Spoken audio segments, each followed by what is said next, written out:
নন্দলাল তোমায় কি করতে বলেছে? আপনাকে চুমু খেতে বলেছে ম্যাডাম।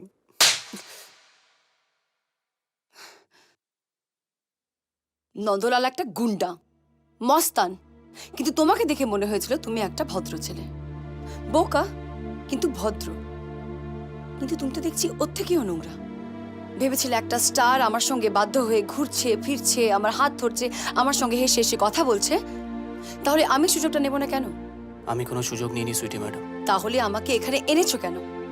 আপনাকে সারপ্রাইজ দেবো বলে। এই তোমার সারপ্রাইজ? হ্যালো, আমি হরিপদ ব্যান্ডওয়ালা, আমি আপনাকে চুমু খেতে চাই। সত্যি এটা আমার জন্য বিগ সারপ্রাইজ। ওটা সারপ্রাইজ নয়, আপনাকে বার্থডে সারপ্রাইজ দেবো বলে এনেছিলাম। হোয়াট? আমি জানি নন্দদা আমাকে যেটা করতে বলেছিল সেটাই যদি আমি করতাম, তাহলে আজকে আপনার বার্থডেতে আপনাকে সব থেকে বড় অপমান করা হতো। তাই আমি আপনাকে এখানে এনেছিলাম।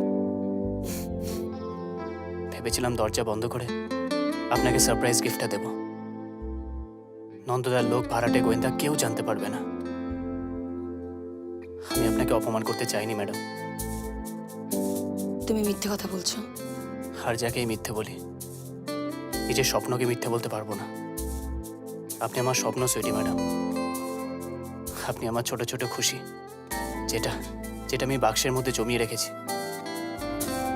যেদিন আপনাকে একটা সাবানের আডে প্রথম দেখি, আজ থেকে 6 বছর 3 মাস 12 দিন 11 ঘন্টা আগে, এই সাবানটা কিনে রেখেছিলাম। এ দেখুন, যেখানে আপনার যত ছবি বেরিয়েছে সব কেটে যত্ন করে রেখে দিয়েছি।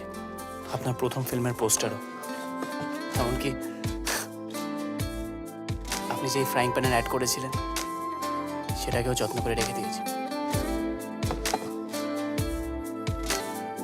আপনাকে নিয়ে আমি রোজ স্বপ্ন দেখি, কিন্তু বোকার মতো কোনোদিন ভাবিনি সেই স্বপ্নগুলো পূরণ হবে। আপনি আমার স্বপ্ন ছিলেন, স্বপ্নই থাকবেন, তার চেয়ে বেশি আমি ভাবি না। আপনি যান সুইটি ম্যাডাম, আপনি যান।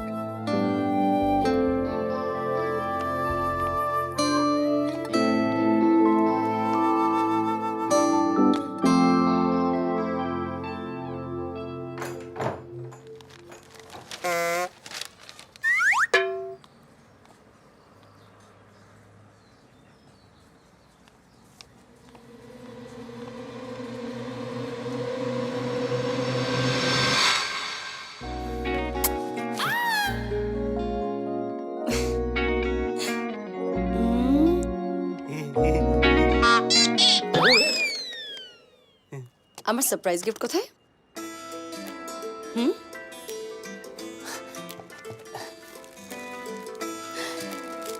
কি আছে? শাড়ি।